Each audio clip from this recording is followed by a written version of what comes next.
கரூர் சம்பவத்துக்கு பிறகு விஜய் அவர்கள் பல ஏறக்குறைய 2 மாசம் ஆயிருச்சு, பல நாட்களாக எல்லாருமே வந்து இதை வந்து ரொம்ப உத்து நோக்கிக்கிட்டு இருந்த ஒரு விஷயம் புதுச்சேரிங்கிறது. அதுல வந்து ஒரு விஜய் அவர்கள் வந்து இப்ப போற இடத்துல எல்லாம் நானுமே வந்து இப்ப அந்த 3 இடங்கள்ல அவர் கவனிச்சதுல ஒண்ணு பாக்குறேன். ஃபர்ஸ்ட் அவர் வந்து அந்த ஸ்பீச் எழுதி கொடுக்குறவங்க ஒரு டெம்ப்ளேட் வச்சிருக்கிறாங்க. அங்க போற இடத்துல வந்து அந்த எங்க அவங்க போறாங்களோ அந்த இடத்துடைய சிறப்பெல்லாம் ஃபர்ஸ்ட் அவர் சொல்றாரு. நாங்க வந்து இந்த சிறப்பு பட்டிமன்றத்துல எல்லாம் சொல்லுவோம். அது போல அவர் போற இடத்துல அந்த சிறப்புகளை நேத்து வந்து புதுச்சேரியோடைய சிறப்புகள் எல்லாம் சொல்லியிருந்தாரு. ரேஷன் கடையே இல்ல அப்படின்னு சொல்லிட்டாரு. அதோடைய விளக்கம் நமக்கு புரியுது. அவர் என்ன பண்றது, அவர் வந்து ஓரளவுக்கு அவருக்கு கொடுத்தத அவர் பேசுறாரு. அவரா வந்து விவரத்தை தகவலை அறிந்து கொண்டு பேசவில்லை, எழுதி கொடுத்தத பேசுறாரு. அதையெல்லாம் நம்ம தவறா சொல்லல. எழுதி கொடுத்தவங்க இன்னும் கொஞ்சம் தயாரிப்ப கொஞ்சம் விவரத்தை சரியா புரிஞ்சுக்கிட்டு எழுதி கொடுக்கணும். எல்லாமே சிறப்பெல்லாம் சொன்னாரு. நான் அதை பாராட்டுறேன். ஏன்னா பாண்டிச்சேரின்னு சொன்னாலே உடனே நமக்கு எல்லாருக்கும் பொதுவா ஒரு கண்ணோட்டம் இருக்குது.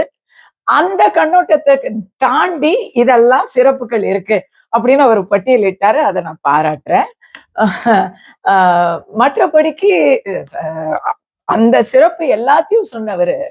முக்கியமா பாண்டிச்சேரிக்கு அவரை கூட்டிக்கிட்டு வந்த பாண்டிச்சேரியை சேர்ந்த முதலமைச்சர் கனவில் இருக்கக்கூடிய திரு புசி ஆனந்தோடைய பேரை வந்து அவரு சொல்லல.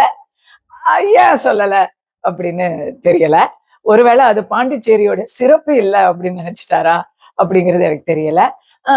இந்த ரேஷன் கடை மேட்டரு, ரேஷன் கடையே இல்லைன்னு சொல்லிட்டாரு. அப்படி இல்லை. ரேஷன் கடையில பொருட்களை கொடுக்கறதுக்கு பதிலா பாண்டிச்சேரி மக்களுக்கு வந்து பணமா கொடுக்குறாங்க அப்படிங்கிறது தான் இன்றைய நடைமுறை. அதுல பொருட்களா கொடுக்கணும் அப்படி முயற்சி பண்ணுவோம்னு அவர் சொன்னாராங்கிறது எனக்கு தெளிவா புரியல. அவர் அப்படி நினைச்சு சொன்னாரா, எழுதி கொடுத்தவங்க அதை தெளிவுபடுத்தணும். என்னை பொறுத்த வரைக்கும் எந்த ஒரு திட்டமாக இருந்தாலும் அது பணமா இருந்தாலும் சரி, ஏன்னா இன்னைக்கு தமிழ்நாட்டுல பணமும் ரேஷன் கடைகள் மூலமா தான் விநியோகிக்கிறாங்க. முக்கியமா எம்ஜிஆர் அவர்களோட ஒப்பிட்டு விஜய் அவர்கள் பேசியிருக்கிறாரு.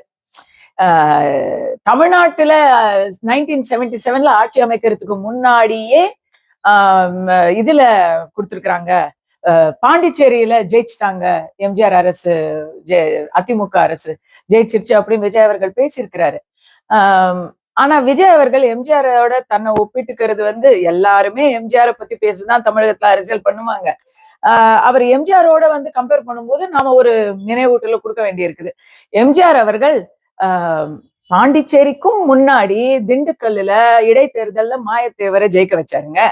இங்க ஈரோடு விக்கிரவாண்டி என்ற 2 இடைத்தேர்தல்கள் தாவேக்கா வாய்ப்பு இருந்தும் அந்த இடத்துல அவங்களுடைய பலத்தை அவங்க நிரூபிக்கல. அவங்க வந்து அவாய்ட் பண்ணிட்டாங்க. சோ இவங்க வந்து இப்ப இந்த தேர்தல்ல திடீர்னு எம்ஜிஆரோட விஜய் அவர்கள் ஒப்பீடு பண்ணுவது வந்து கொஞ்சம் ஜஸ்ட் ஒரு பர்ஃபார்மேட்டிவா தான் நம்ம பார்க்க வேண்டியிருக்கு. செய்திகளை உடனுக்குடனும் துல்லியமாகவும் தெரிந்து கொள்ள சப்ஸ்கிரைப் பண்ணுங்க.